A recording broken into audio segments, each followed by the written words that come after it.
44, Part 2 as amended will stand part.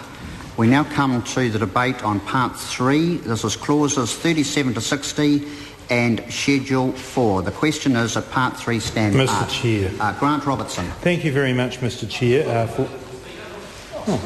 Point of order. The Honourable John Boscawen. Sorry to interrupt. I was waiting for the end of the voting. Mr Chair, I seek leave to amend a vote from last night on the smoke-free amendments vote.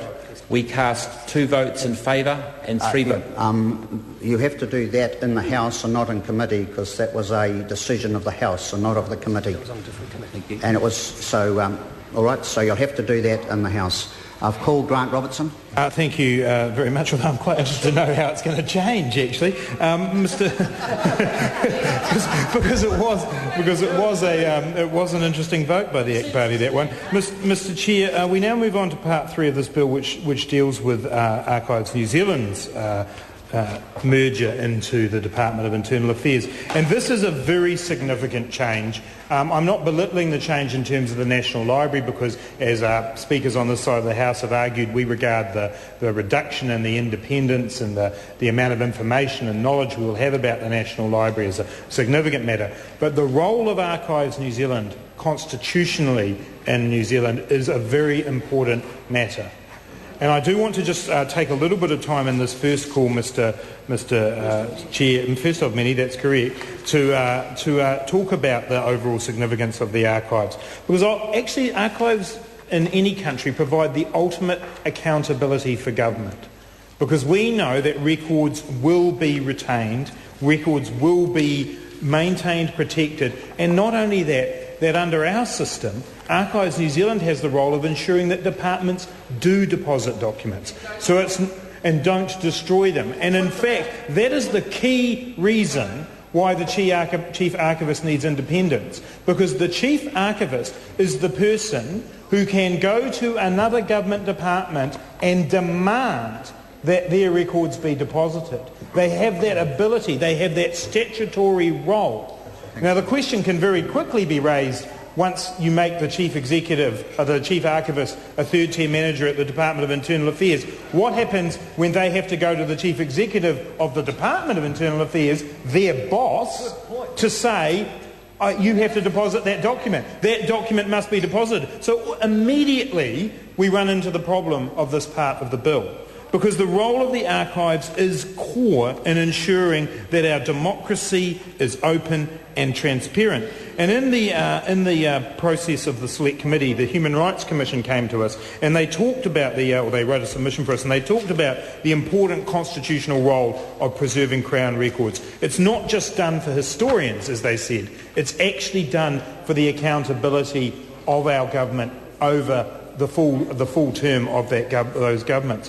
And if people want practical examples, Mr Chair, of why that's important or significant, every single treaty claim, every time we know where to dig up in a street in Aro Valley in Wellington where the power cables might be, all of that stuff, and actually that's an interesting case, that one when some privatisation took place, about just how much information there was, where if we've got that information, that comes because we have good records and we have good archives.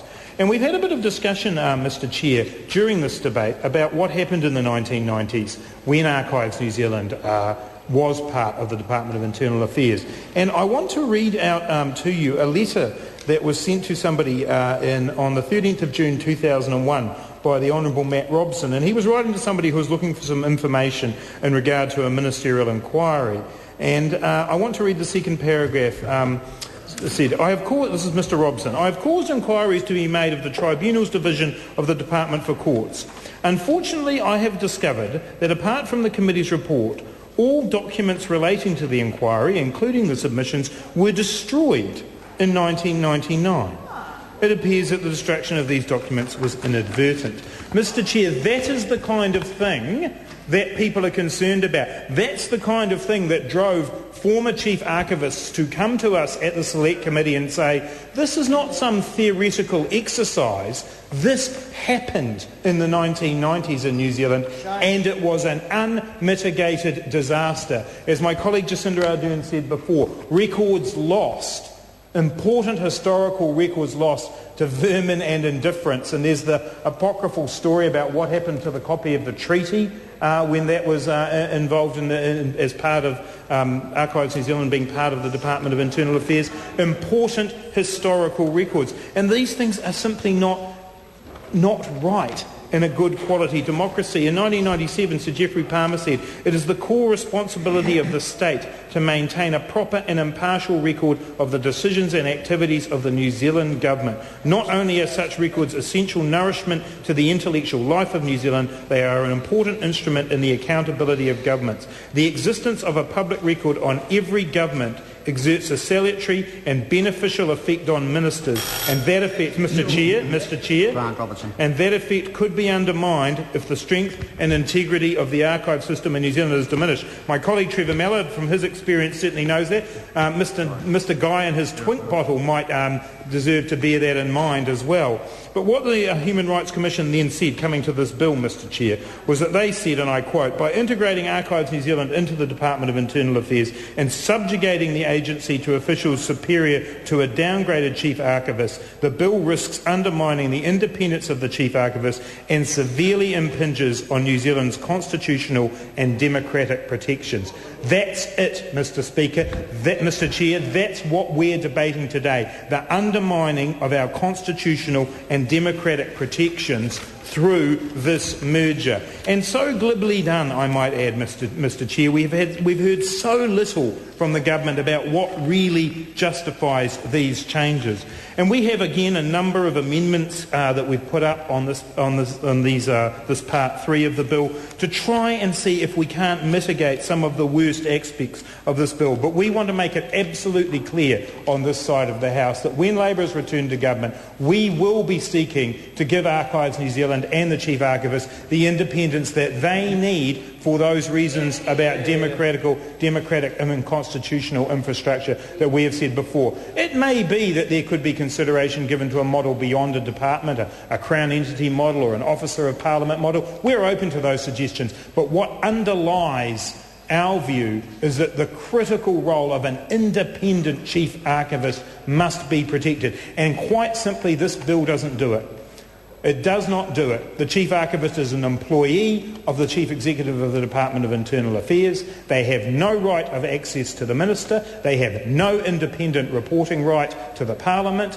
They are taken, their right, their independence, their influence is diminished by this bill. And the Crown Law opinion that Mr. Guy had to have torn from his hands actually just really emphasises the point in many ways. They've looked at the legal aspects of this. They did that completely without the context of the Department of Internal Affairs structure, which is actually the practical way that this will work. And while there are provisions here in Part 3 that Mr. Guy will no doubt, if he chooses to take a call at some point, will get up and tell us that he thinks this does enough to ensure the independence of the archivist. But every submitter, as David Shearer has said, who came to the committee, told us that they did not believe that that was possible. And the two former chief archivists who came before the committee gave incredibly persuasive submissions about their experiences under a regime where they were part of the Department of Internal Affairs, where their influence was limited,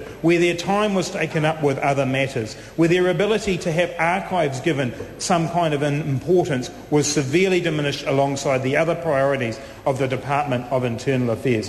Mr. Chair, I know there are some people who don't think these issues are important, but having archives, having good quality material that holds government accountable and systems that hold governments accountable is what holds our democracy together. And Part 3 of this bill undermines that, because the reasoning behind doing it has got nothing to do with good quality archives. It's got to do with the Minister's belief, influenced by the officials no doubt, that digitalisation is all that matters here. It's that project that matters, and we can have fewer government departments. And it's quite ironic, Mr. Chair, that when this was announced on the 18th of March, I began a process to actually get information under the Official Information Act about what was the justification. And I had to go to the Ombudsman on appeal twice to get information out. I still hadn't to today seen that Crown Law opinion, because the Minister Minister of State Services, actually in fact more than the Minister for Archives and Library, who did provide some information, made sure that that information was withheld. And why? Because officials in the